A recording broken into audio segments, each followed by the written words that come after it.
This time, let's continue with dividing of integers. And these are the rules that we will follow. So we will still gamiton nga po nato ang sign triangle. Tapos this time, kung makamit ta og problem na may zero, i-divide og any number, basta dili lang zero, the answer would be zero. And then another rule is any number, i-divide og zero is equal to undefined.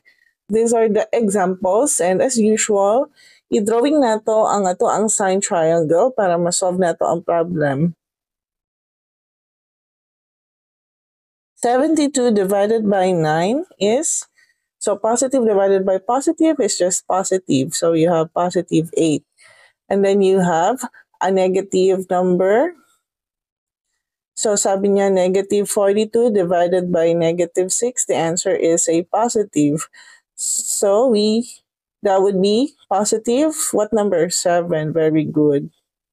Next, you have a positive 50 divided by a negative 5. So the answer would be a negative number, which is 10. Negative 10. And then you have a negative 81. You divide positive na 9. So the answer would be a negative number, which is 9.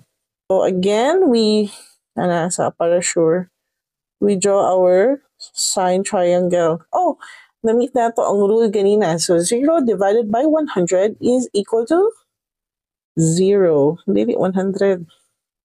Next, you have negative 144 divided by 0. Unsa to isulat? Undefined. So very good. Kaya na remember. Undefined. Next, you have a negative number. I-divide og positive 5. Ang nabilin na sign is a negative. So negative 40 divided by 5 is 8. Okay.